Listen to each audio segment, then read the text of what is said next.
Howdy guys, what's up? It's your boy Alternative Voice again. Today I'm going to be talking about the Russo-Ukrainian War and its parallels in history. Now, if you know anything about World War II, you've definitely heard of the Winter War that was fought between the Soviet Union and Finland. The Finns put up a pretty good fight and pulled off some pretty impressive victories. But in the end, the Soviet Union achieved a Pyrrhic victory. It was a Pyrrhic victory, but still a victory. At the end of it, they got about 10% of the land, along with 20% of Finland's industrial capabilities. As one of them, I don't know what his exact position was. I don't know if he was in the Red Army or in the Soviet political sphere or what, but or in the NKVD or whatever. But anyway, someone said it was just enough to bury our dead. And anyway, I think that's what might be happening in Ukraine. Because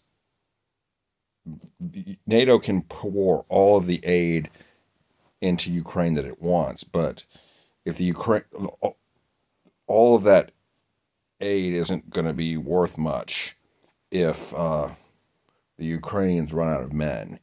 You can't have a war without soldiers. And the fact of the matter is that Russia has a way bigger population than Ukraine. And it's just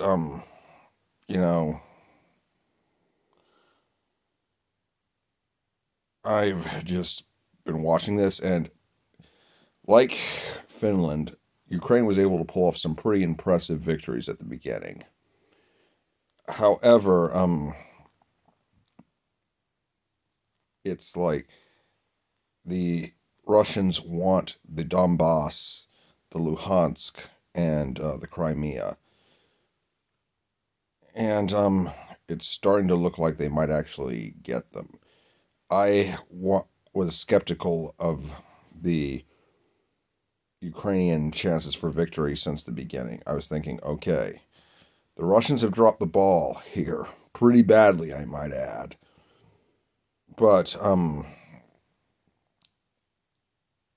they ain't out yet. They can bounce back from some pretty nasty setbacks, as we saw in 2020. Well, not 20, but when Napoleon invaded Russia in 1812, along with World War II, the Great Patriotic War, the Eastern Front, whatever the hell you want to call it. But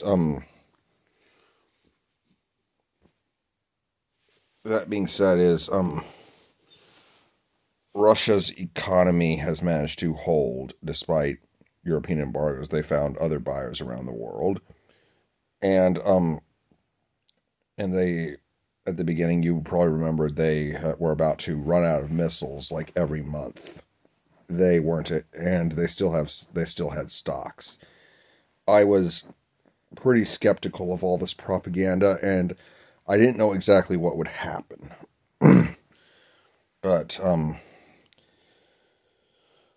it's going to be a long road, and right now Ukraine and Russia are in a stalemate. The Russo-Ukrainian War has gone on a lot longer than the Winter War.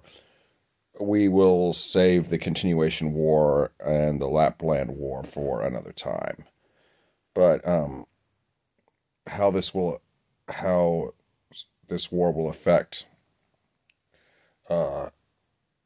post the world politics, it already has. I mean, the order established after the post World War II has been washed away forever. We have the first major war in Europe since 1945, and it's Is there a main event brewing in the Middle East or in the South China Sea? Possibly. We don't know what will happen. The whole world is watching. I mean, this will have a very profound impact on what happens in the future. And it may be relegated to a footnote in the by historians, you know, 20, 30, 50, or 100 years down the road. But I think this is going to it already set off a chain reaction. It has drawn Russia, China, Iran, and various Islamic terrorist groups much closer together, along with North Korea, of course.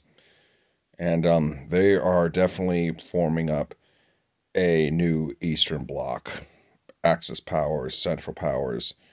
It's that 2.0. Anyway, I hope you enjoyed this video. Be sure to like, comment, share, and subscribe. Be good, y'all.